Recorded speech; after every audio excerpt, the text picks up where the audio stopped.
Here's a quote from a famous theologian, Christian theologian, John Wesley. I just used that word. He's, a good Christian Bible student, right?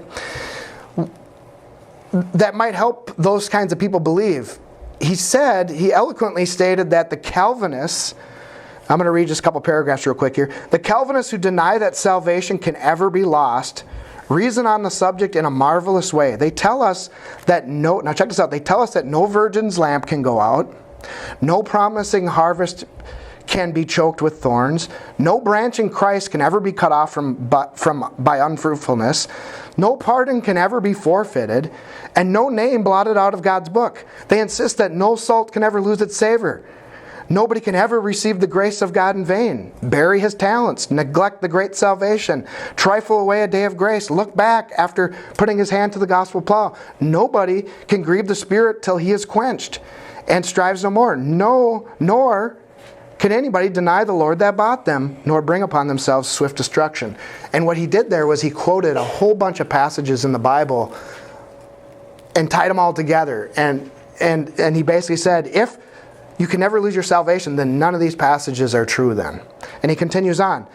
Nobody or body of believers can ever get so lukewarm that Jesus will spew them out of his mouth. They use reams of paper to argue that if one, now check this out, they use reams of paper to argue that if one ever got lost, he was never found. John 17:12, that if one falls, he never stood. Romans 11:16-22, and Hebrews 6 verses 4-6, it says, if one was ever cast forth, he was never in. And if one ever withered, he was never green. John 15:1-6. And that if any man draws back, it proves that he never had anything to draw back from. Hebrews 10 verse 38 and 39 says that if one ever falls away into spiritual darkness, he was never enlightened. Right? So he's mocking them here. Hebrews chapter 6 verses 4-6, that if you again get entangled in the pollution of the world, it shows that you never escaped. 2 Peter 2 verse 20. That if you put your salvation away, you never had it to put away. And then if you made shipwreck of faith, there was no ship of faith. In short, they say that if you get it, you can't lose it. And if you lose it, you never had it. May God save us from accepting this doctrine that must be defended by such fallacious reasoning. So, in other words, all throughout the Bible we're warned to stay the course and to not lose it. And maybe some of you guys don't know a lot about this. Maybe you do.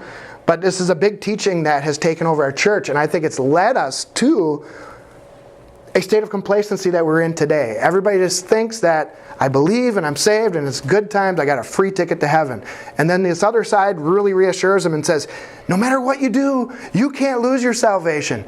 You can go and sin and sin and sin and sin, but Jesus already saved you, so there's nothing you can do to lose it. And that's false. Otherwise, none of these verses make any sense whatsoever. All right, so Matthew 24, I'll quote this. Verses 12-13, Jesus says to his followers that the love of many shall wax cold, but he that shall endure unto the end, the same shall be saved. So Jesus, this is just one instance. Jesus in this passage gives a clear warning that many will fall away. These are people who once had a love for God, but now it has grown cold. You can't grow cold if it was never there in the first place. Okay? But those who remain faithful unto the end will be saved. Okay, there's another word for this. Those who remain faithful unto the end, it is the word overcome. If you overcome, then you will be saved. Okay, so technically you're not even really saved until you die. Because you don't know yet. You still have to pass the test. Okay, you still have to remain faithful until the day that you die.